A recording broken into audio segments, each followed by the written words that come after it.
भगवद गीता के ये 30 उपदेश आपको अपनी जिंदगी में हर जगह पर बहुत काम आएंगे। जिंदगी की हर मुश्किल में आपको राह दिखाएंगे ये दिव्य उपदेश। ये बातें जानना समझना आपके लिए बहुत जरूरी है, इसीलिए इन 30 उपदेशों को आप आखिर तक जरूर सुने। जो व्यक्ति श्री कृष्ण के भक्त हैं उन्हें इन दिव्य उपदेशों को अनसुना नहीं करना चाहिए। इस वीडियो को पूरा देखें, अन्यथा आपको अंत में पछतावा होगा। अपने कीमती समय को फालतू के शॉर्ट्स वीडियो की जगह यहाँ लगाए, कुछ नया सीखने को मिलेगा। गीता का सबसे पहला उपदेश यह है कि आपके सारे दुखों का कारण किसी को अपना मानना है। आप कभी गौर करना, आपकी जिंदगी के सारे दुख, सारी तकलीफें, सारी चिंताएं वहीं से आती हैं, जहां आपका अपनापन होता है कि ये मेरा है, ये मेरा अपना है। वहीं से आपकी जिंदगी में दुख आना शुरू हो जाते। एक व्यक्ति के पास एक बहुत बड़ा महल था। उसने जिंदगी भर की सारी संपत्ति लगाकर उस महल को बनाया था। आसपास के शहरों के कई लोग उसके महल को देखने आते थे। कई बड़े बड़े सेठ उसके महल को खरीदने की कोशिश करते थे, और वो महल उसका अहंकार था, उसके जीने की वजह था। उसका उस महल में बहुत मोह था। एक दिन उसके महल में आग लग गई और वो कहीं बाजार गया हुआ था। जब वो घर लौट कर आया तो उसने देखा कि मेरा महल आग में जल रहा है। अपने घर को आग में जलता हुआ देखकर उसे इतना दुख हुआ। उसने कहा, अगर ये महल नहीं रहेगा तो मैं भी जिंदा नहीं रहूंगा। अगर मेरा महल ही जल रहा है तो मैं जी के क्या करूंगा। वह भी उसी आग में छलांग लगाने की कोशिश करने लगा तो किसी ने उसे रोक लिया कि भाई, ये जो तुम्हारा महल है, इस महल का सौदा कल तुम्हारे बेटे ने किसी के साथ कर लिया है। जब उसे पता चला कि ये महल अब मेरा नहीं रहा, किसी और का हो चुका है, तो उसकी सारी चिंता खत्म हो गई। जैसे और लोग उस जलते हुए महल को देखकर तमाशा देख रहे थे, वैसे ये भी खड़िढ़ा हो गया। इतनी देर में उसका बेटा आया। वो अपनी बेटे को देखकर बहुत प्रसन्न हुआ। उसे आशीर्वाद देने लगा कि तेरे जैसा बेटा तो बहुत भाग्य से मिलता है। तूने तो मेरी जिंदगी बचा ली। आज जिस घर में आग लगी है और तुमने कल ही इसका सौदा कर दिया। वो अपने पिताजी से कहने लगा कि पिताजी, मैं इस महल के सौदे के लिए बात तो करने गया था और सौदा अभी पक्का हुआ नहीं है। जब उसके पिता ने यह सुना कि अभी इस महल का सौदा हुआ नहीं है तो वो फिर फूट फूट कर रोने लगा। फिर अपनी छाती पीटने लगा। महल वही है, इंसान वही है, लेकिन जब महल मेरा है तब वो दुख भी देता है, खुशी भी देता है। लेकिन जब वो मेरा नहीं है, उससे मेरा कोई रिश्ता नहीं है, वो सारे दुख ही खत्म हो जाते हैं। ऐसे ही जिंदगी में जब किसी जगह को, किसी इंसान को, किसी रिश्ते को, किसी काम को हम अपना मान लेते हैं, मेरा मान लेते हैं, तो वहीं से ही सारे दुखों की शुरुआत होती है, वहीं से हर तकलीफ की शुरुआत होती है। तो श्रीमद् भगवद गीता का पहला उपदेश यही है कि आप जैसे ही किसी को अपनी जिंदगी जीने की वजह मान लेते हो कि इसके बिना तो मैं जी ही नहीं सकता, तो वो चीज, वो इंसान, वो काम आपको बहुत दुख देता है।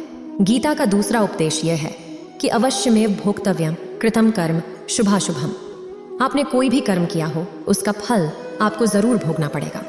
अगर आपने अच्छे कर्म किए हैं तो जाने अनजाने किसी मुश्किल वक्त में आपको वो आपके अच्छे कर्म उस मुश्किल वक्त से बचा लेंगे।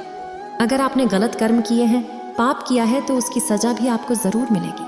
कोई इंसान कितना ही छुपकर कर्म करे, चाहे वो कितना ही चालाकी से कर्म करे, लेकिन कहते हैं कि उस परमात्मा के, ईश्वर के चारों तरफ कैमरे लगे हुए हैं। हमारे एक एक कर्म पर वो प्रकृति, वो परमात्मा अपनी दृष्टि बनाए रखते हैं। हमारे एक एक कर्म का हिसाब होता है। एक गांव में 2 मित्र रहते थे। उन दोनों ने विचार किया, इस गांव में हम धन नहीं कमा पा रहे। वो दोनों धन कमाने के लिए शहर में चले गए। कुछ वर्ष वहां रहकर उन्होंने काफी धन कमाया। फिर सोचा कि अब हम अपने घर वापस चलते हैं, पर्याप्त मात्रा में हमने धन कमा लिया है। उस समय पे यातायात की इतनी सुविधाएं नहीं होती थीं। वो अपने बैलों पर ही यात्रा कर रहे थे। चलते चलते मार्ग में रात हो गई। दोनों ने विचार किया, आज रात हम यहीं विश्राम करते हैं। एक मित्र ने कहा कि मैं यहाँ पर रहकर धन की रक्षा करता हूँ, तुम बाजार जाकर भोजन की व्यवस्था कर लो। जब वो मित्र बाजार गया तो उसके मन में पाप आ गया। उसने कहा, इतना पैसा हमने कमाया है, अगर मैं इसको यही जंगल में मार दूं तो सारा पैसा मेरा हो जाएगा, नहीं तो मुझे इसका आधा धन इसको देना पड़ेगा। मन में ये खोट आने पर उसने अपने मित्र के खाने में जहर मिला दिया। और जब वह खाना लेकर के अपने मित्र के पास गया, उसका मित्र वो जहर वाला खाना खाकर वहीं पर उसकी मृत्यु हो गई। वो व्यक्ति सारा धन लेकर के अपने घर वापस आ गया। फिर उसके घर में एक पुत्र ने जन्म लिया। जब उसका बेटा पैदा हुआ तो वो बहुत बीमार रहता था। उसने अपने जीवन में जो कुछ भी धन कमाया था, उसका वो सारा धन अपने बेटे के इलाज में ही खत्म हो गया। बेटा बड़ा होता गया और उसका धन नष्ट होता गया। जब उसका बेटा थोड़ा बड़ा हो गया तो उसके पिता ने पूछा कि बेटा तो इतना बीमार क्यों रहता है, वो ठीक क्यों नहीं होता? मैंने अपनी जिंदगी का सब कुछ मुझ पर लगा दिया और फिर भी तेरी तबीयत ठीक नहीं रहती। तो उसके बेटे ने बोला, कौन सा बेटा और कौन सा पिता? मैं तेरा वही मित्र हूं जिसको तूने जंगल में जहर देकर मार दिया था, लेकिन मैं अपना वही हिसाब पूरा करने के लिए तेरे पुत्र के रूप में तेरे घर में आया हूं। अब मेरा तेरा हिसाब बराबर और मेरा जीवन अब यही समाप्त होता है। तो गीता का उपदेश हमें यही सिखाता है, कोई अपने आप को कितना भी चालबाज समझता हो, होशियार समझता हो, लेकिन अगर उसने गलत कर्म किया है, चाहे आज नहीं तो कल उसे उसका फल भोगना ही पड़ेगा। कोई भी व्यक्ति अपने किए हुए कर्म से बिना उसको भोगे कभी छूट नहीं सकता। गीता का तीसरा उपदेश है कि आज में जियो, कल की चिंता करना छोड़ दो। जो भी व्यक्ति अपने बीते हुए कल या अपने आने वाले कल में खोया रहता है, वह जिंदगी में कभी खुश नहीं रह सकता। आपको जिंदगी में खुशी सिर्फ और सिर्फ तब मिल सकती है जब आप वर्तमान में जी सकें, आज के आनंद को जी सकें। बीते हुए कल का और आने वाले कल का कोई वास्तविक अस्तित्व नहीं होता। वह सिर्फ आपकी बुद्धि और आपके विचारों में होता है। उसकी कोई वास्तविकता नहीं होती। उसे सिर्फ आप अपने मन के अंदर और बुद्धि के अंदर जीते हैं, लेकिन जिसे आप वास्तविकता में जीते हैं वह आपका आज होता है, वो आपका चल रहा पल होता है। अगर आप अपने मन और बुद्धि को अपनी कल में अटका के रखेंगे, अपने भूतकाल और भविष्यकाल में अटका के रखेंगे, तो याद रखना आप कभी खुश नहीं रह पाएंगे। और अगर जिंदगी में खुश रहना चाहते हैं तो आज में और इसी पल में जीना सीखें। गीता का चौथा उपदेश ये है कि जो आपके साथ अधर्म करे, पाप करें, गलत करें, उसे दंड जरूर देना चाहिए। अगर आप उसे सहते हैं तो वो आपके साथ और गलत करता है। अगर आप उसे सहते हैं तो उसके पाप में आप भी भागीदार हो जाएंगे। अर्जुन श्री कृष्ण से कहने लगा कि जिनसे मैं युद्ध करने जा रहा हूँ, ये सब मेरे भाई हैं, मेरे गुरुजन हैं। इनके सामने कैसे हथियार उठाऊं, इनको कैसे मारूं? तो भगवान श्री कृष्ण ने अर्जुन से कहा कि जिन्हें तू अपना मानता है वो सब अधर्मी हैं, वो पाप के पक्ष में खड़े हैं। और अगर तू इनका वध नहीं करेगा, युद्ध नहीं करेगा, तो समाज में और भी पाप बढ़ेगा, क्योंकि जब कोई ऐसे पापियों को नहीं रोकता है तो ये और भी ज्यादा पाप करते हैं। ऐसे ही जब आपके साथ कोई गलत करता है, आपको चोट पहुंचाता है, दुख पहुंचाता है, पर आपको चुपचाप सहते रहते हैं, तो उससे सामने वाले को बल मिलने लगता है। वो आपको कमजोर समझने लगता है और आपके साथ गलत करने को वो अपना हक समझने लगता है। लेकिन जब आपके गलत व्यवहार को, उसके अधर्म को रोक लेते हैं, उसका विरोध करते हैं, तब वो अपनी सीमा में रहना सीख जाता है। ये कलयुग है। अगर इस जमाने में आपको खुश रहना है तो आपको अपनी रक्षा खुद ही करनी होगी। कोई आपके साथ गलत करे तो उसको कभी नहीं सहना चाहिए, बल्कि उसका सामना करना चाहिए।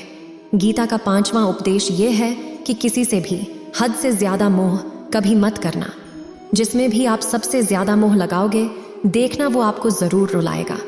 मोह की वजह से ही आप किसी के पीछे मरते रहते हैं। मोह के वजह से ही आपको कई बार अपना अपमान भी सहना पड़ता है, और कई लोगों को मोह की वजह से ही अपना अपमान दिखता तक भी नहीं है कि सामने वाला मेरी इज्जत तक नहीं कर रहा और मैं उसके पीछे मर रहा हूँ।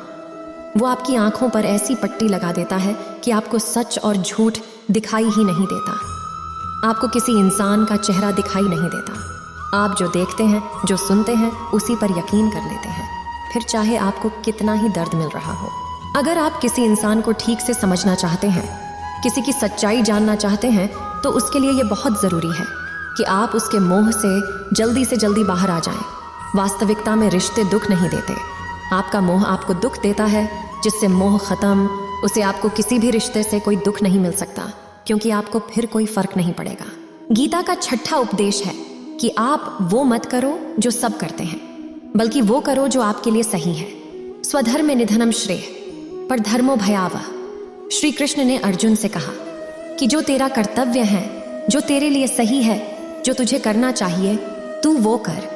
तू कभी भी वो काम मत करो जो दुनिया कर रही है।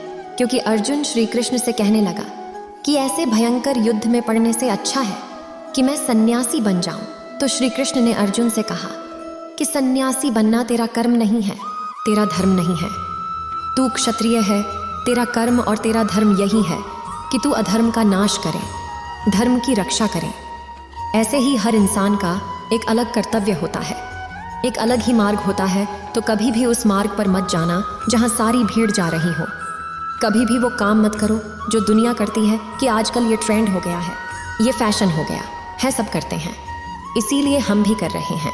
सारी भीड़ यही काम कर रही है, इसलिए हम भी यही कर रहे हैं। अगर आप वो करोगे जो भीड़ कर रही है तो आप भी उसी भीड़ में कहीं खो जाओगे। लेकिन अगर आप वो करोगे जो आपके लिए सही है, जो आपकी प्रतिभा है, तो दुनिया की सारी भीड़ में भी आप सबसे अलग नजर आएंगे। गीता का 7वां उपदेश है कि जिंदगी में धोखा अपनी ही देते हैं, क्योंकि उनको आपकी कमजोरियों का पता होता है। बाहर वाला आपको धोखा नहीं दे सकता, क्योंकि उसको आपके बारे में पता ही नहीं है कि आपको चोट कहाँ पहुंचती है।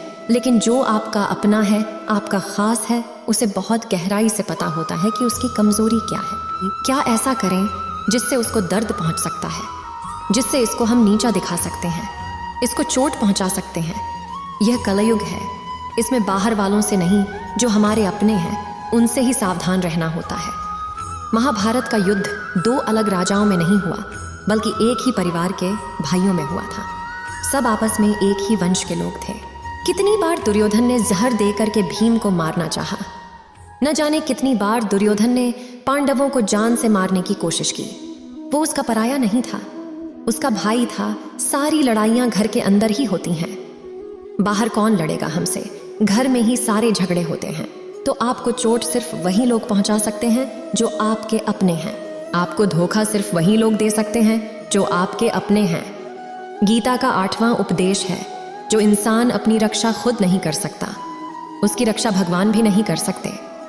श्री कृष्ण ने अर्जुन से कहा कि हे अर्जुन, तू हर काल में मेरा स्मरण करते रहना और युद्ध भी करते रहना।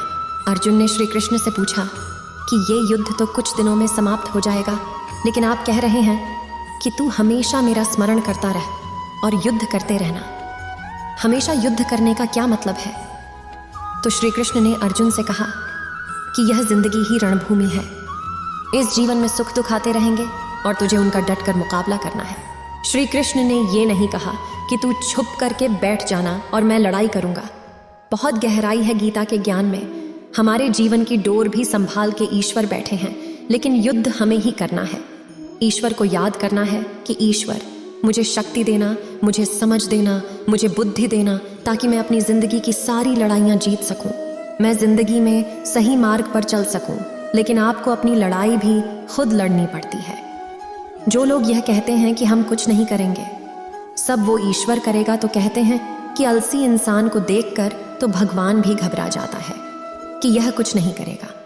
भगवान ने बुद्धि दीजिए, समझती है। ईश्वर आपको प्रेरणा देते हैं, शक्ति देते हैं, लेकिन आपको अपनी रक्षा स्वयं ही करनी होगी। गीता का 9वां उपदेश यह है कि कोई भी ऐसी गंदी आदत खुद को मत लगने देना जो आपकी जिंदगी बर्बाद कर दे। कहीं ना कहीं महाभारत का युद्ध एक जुआ की आदत की वजह से ही शुरू हुआ था। सारा खेल वहीं से शुरू हुआ था। एक ऐसी जुआ की लत जहां युधिष्ठिर ने अपने भाइयों को दांव पर लगा दिया, अपनी पत्नी को दांव पर लगा दिया। ऐसा जीतने का नशा कि अपना सब कुछ गंवा दिया। ऐसे ही हम भी अपनी जिंदगी में जब कोई ऐसी गंदी आदत लगा देते हैं, चाहे वो कोई भी हो, चाहे वो नशे की हो, मोबाइल की हो, किसी इंसान की हो, कोई गलत काम करने की हो, कोई भी गलत आदत जो आपको बर्बाद कर सकती है, अगर आप उसको नहीं छोड़ोगे तो आपका सब कुछ खत्म हो जाएगा। इससे पहले कि आपकी आदत आपको खत्म करे, आप अपनी गलत आदतों को खत्म कर दीजिए। गीता का 10वां उपदेश यह है कि आलसी इंसान कभी कुछ हासिल नहीं कर सकता। अधिकतर लोग सिर्फ योजनाएं बनाते रहते हैं कि मुझे बड़ा घर चाहिए, मुझे बड़ी गाड़ी चाहिए, मैं दुनिया घूमना चाहता हूँ। क्या क्या चाहिए ये हर कोई सोच लेता है, लेकिन उसे मेहनत करना वो बहुत कम लोग करते हैं। क्योंकि कहना बहुत आसान है, लेकिन उसके लिए कर्म करना वो बहुत मुश्किल है। एक अच्छा फिट शरीर हर कोई चाहता है, लेकिन उसके लिए व्यायाम करना, एक्सरसाइज करना, वो आपको ही करना होगा। जो इंसान आलसी बन के बैठ जाता है, ना उसे अच्छा शरीर मिलता है और ना ही अच्छा जीवन मिलता है। तो जिंदगी में अगर कुछ पाना चाहते हो ना, आलस को तो अपनी जिंदगी से जरूर दूर कर देना। आलस के चलते आपको कुछ मिलने वाला तो नहीं, लेकिन जो आपके पास है आप वो भी गवा दोगे। गीता का 11वां उपदेश ये है कि जिंदगी में अगर खुशी चाहते हो तो मन की गुलामी का त्याग कर दो। कई लोग कहते हैं कि हम करना तो बहुत कुछ चाहते हैं लेकिन कुछ कर नहीं पाते। पता भी सब कुछ है कि क्या करने से हमारी जिंदगी बेहतर हो सकती है, क्या चीज़ है जो हमको नुकसान पहुंचा रही है, लेकिन फिर भी कुछ कर नहीं पाते। समझते सब कुछ है लेकिन समझकर भी चाहकर भी कुछ कर नहीं पाते। वो इसीलिए होता है क्योंकि आप अपने मन के गुलाम बन चुके हैं। अरे लोग तो अपनी जीभ का स्वाद तक नहीं छोड़ पाते, फिर कहते हैं कि हम पतले नहीं हो पाते हैं, फिट नहीं हो पाते हैं, सक्सेस नहीं मिल रही है, क्योंकि जो आपको करना चाहिए आपको करते नहीं हैं। आपका मन सब कुछ समझकर भी आपको वो करने नहीं देता। इसलिए जिंदगी में अगर आगे बढ़ना है, मन से चलना छोड़ दो। जो आपके लिए सही है वो आपको करना ही पड़ेगा। गीता का 12वां उपदेश है कि जो आपका है वो मिलकर ही रहेगा और जो आपको नहीं मिला है उसके लिए रोना छोड़ दो। आप जिसके लिए जितना रोगे वो चीज़ आपसे उतना दूर जाएगी, और जो चीज़ सच में आपकी है वो कहीं ना कहीं से आपके पास ज़रूर पहुंच जाएगी। इसलिए जो आपको ज़िंदगी में हासिल नहीं हो रहा या हासिल नहीं हुआ, उसका पछतावा करना, उसके लिए रोना आप बिल्कुल बंद कर दो। गीता का 13वां उपदेश ये है कि आप संसार से जितना प्रेम लगाओगे उतना ही जीवन में दुख और पीड़ा का अनुभव करोगे। गीता का 14वां उपदेश ये है कि जिस इंसान को बात बात पर क्रोध आता है, सुख और शांति उसके जीवन में कभी नहीं आ सकते। क्योंकि जो इंसान बहुत ज्यादा क्रोधी होता है ना, उसके सारे मित्र उसे छोड़कर चले जाते हैं। वो अपनी मन में भी दर्द में ही जीता है, तकलीफ में ही जीता है। ज्यादा गुस्सा करके, ज्यादा क्रोध करके जो भी आपके पास है, देखना आप उसे भी नष्ट कर दोगे। और ऐसे इंसान को शांति तो कभी मिलने वाली नहीं है। इसलिए अपनी जिंदगी में शांति चाहते हो तो बात बात पर गुस्सा करना छोड़ देना चाहिए। गीता का 15वां उपदेश ये है कि चाहे आप किसी की मदद करो या ना करो, लेकिन जानबूझकर कभी किसी का दिल नहीं दुखाना चाहिए। क्योंकि जब किसी का दिल आपकी वजह से दुखता है तो याद रखना, आपको भी वो दर्द एक दिन ज़रूर मिलेगा। क्योंकि जब आप किसी का दिल दुखाते हैं तो आपको पता नहीं चलता, लेकिन जब कोई आपका दिल दुखा आता है तब आपको समझ में आता है कि दिल पर चोट लगने से कितना दर्द होता है। इसलिए चाहे आप किसी की मदद करो या ना करो, लेकिन किसी का दिल कभी नहीं दिखाना चाहिए। गीता का 16वां उपदेश है, जो मुश्किल वक्त में, जो दुख के समय में आपका साथ दे, सिर्फ वही आपका अपना है। बाकी सब पराए हैं। अपनेपन का नाटक करने वाले बहुत लोग होते हैं, बड़ी बड़ी बातें करने वाले बहुत लोग होते हैं कि हम आपसे बहुत प्रेम करते हैं। कोई भी दुख हो, कोई भी तकलीफ हो, हमें याद करना। लोग दुख उठाने की बात करते हैं, लोग आने जाने की बात करते हैं, हाथ मिलाना तो ठीक से नहीं जानते और दिल मिलाने की बात करते हैं। जब सच में आपकी ज़िंदगी में तकलीफ आएगी ना, तब आपको समझ में आ जाएगा कि आपका साथ देने के लिए कौन खड़ा है। क्योंकि उस समय पे सारे लोग भाग जाते हैं, क्योंकि लोगों को पता होता है कि ये व्यक्ति हमारे पास आया तो हमसे मदद ही मांगेगा, हम वो कुछ भी नहीं पाएगा। लोग आपसे सिर्फ तभी रिश्ता रखते हैं कि आप उन्हें कुछ दे सकते हैं, आपसे उन्हें कुछ फ़ायदा हो सकता है। लेकिन जब लोगों को ये पता चल जाता है, समझ में आ जाता है कि उनको आपसे कोई फ़ायदा नहीं होने वाला, बल्कि उनको आपकी मदद करनी पड़ेगी, तो वो आपको दूर से ही देख के भाग जाते हैं। इसलिए जो आपके मुश्किल वक्त में आपके साथ खड़ा हो जाए, सिर्फ वही आपका अपना होता है। बाकी इस दुनिया में सब पराए हैं, क्योंकि सिर्फ अपना अपना कह देने से कोई अपना नहीं हो जाता। गीता का 17वां उपदेश यह है कि जो कुछ भी होता है अच्छे के लिए होता है, जो हो रहा है वह भी अच्छे के लिए हो रहा है, और जो आने वाले भविष्य में होगा वो भी अच्छे के लिए होगा। हालांकि ये बहुत गहरी बातें हैं।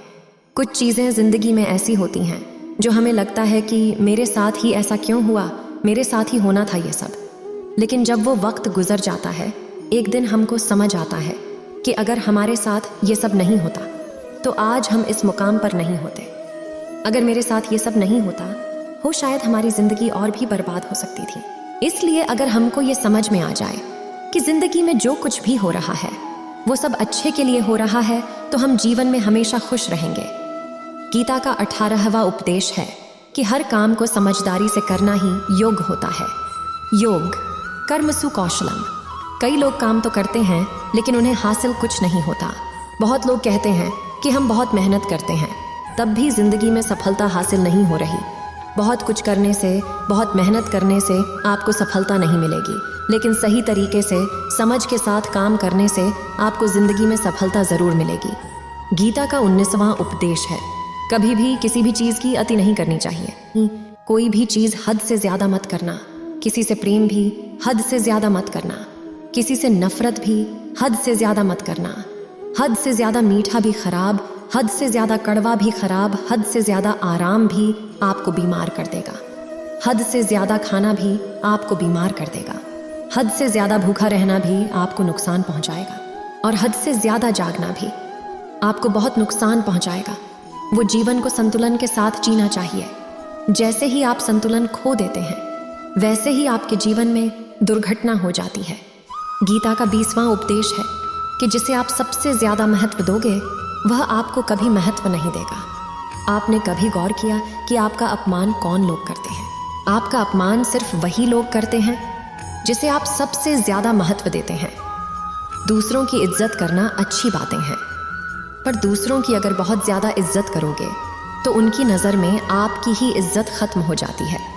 इसीलिए किसी को भी कभी भी अपना सब कुछ नहीं बनाना चाहिए कि तुम ही मेरे सब कुछ हो।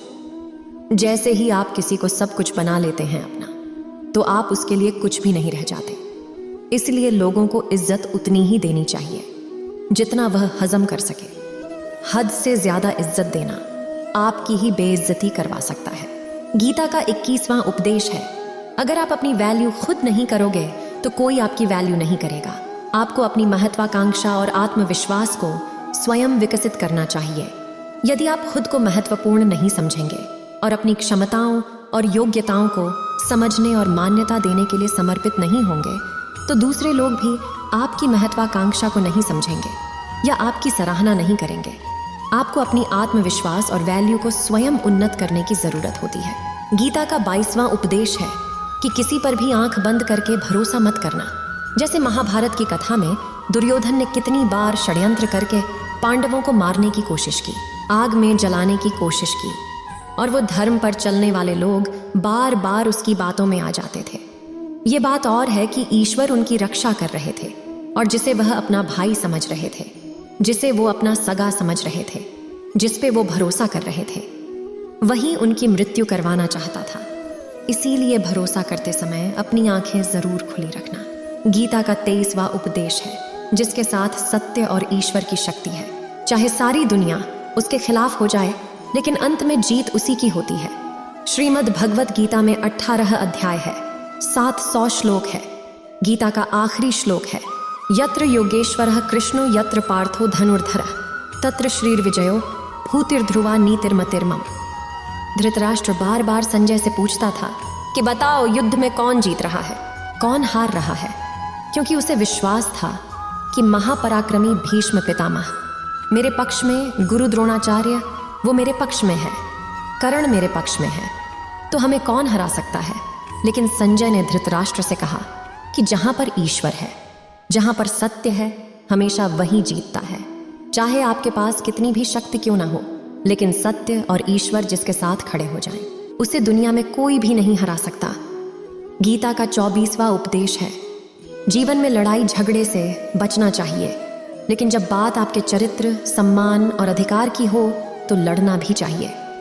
अर्जुन भी महाभारत का युद्ध करना नहीं चाहता था, क्योंकि सामने सामने उसके अपने खड़े थे, लेकिन श्री कृष्ण ने उसे उपदेश दिया कि यहाँ पर बात लड़ाई की नहीं है, तेरे सम्मान की है, तेरे चरित्र की है, तेरे अधिकार की है। जो द्रौपदी के साथ कौरवों ने भरी सभा में अपमान किया, उसे नग्न करने की कोशिश की, इतना बड़ा अधर्म किया, वो तुम्हें कभी नहीं सहना चाहिए। इसलिए बात जब आपके चरित्र पे आ जाए, आपके सम्मान पर आ जाए, तो चाहे वो अपना ही क्यों ना हो, आपको उसके साथ जरूर लड़ना चाहिए। गीता का 25वां उपदेश है, चाहे कितना भी बुरा वक्त आ जाए, लेकिन जो इंसान जिंदगी में हिम्मत नहीं हारता, वह सब कुछ हासिल कर सकता है। जब पांडव लोग जुए में सब कुछ हार गए, उनको 12 साल के लिए वनवास मिला और 1 साल के लिए अज्ञातवास मिला।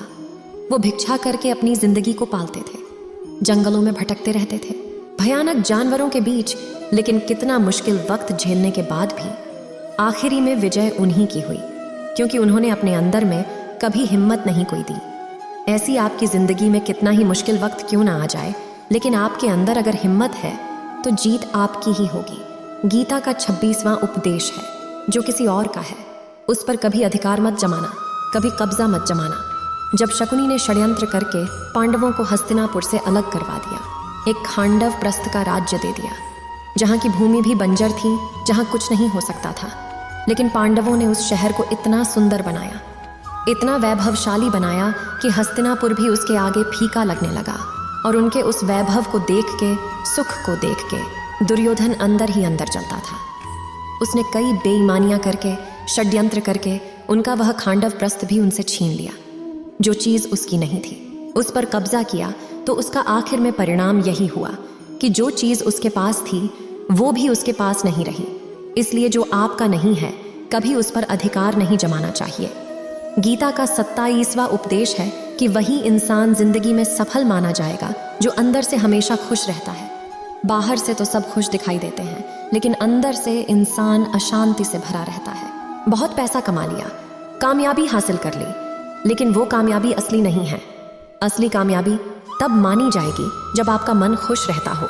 गीता का 28वां उपदेश है कि आप जैसा अन्न खाओगे वैसा ही आपका मन और आपकी बुद्धि होगी। आप वैसा ही कर्म करोगे, वैसा ही आचरण करोगे। सात्विक अन्न खाओगे तो आपका मन भी सात्विक होगा, सात्विक व्यवहार भी करोगे, सोच भी आपकी अच्छी होगी। तमोगुणी और रजोगुणी आहार करोगे तो आपकी बुद्धि भी वैसी होगी, आपका काम भी वैसे करोगे।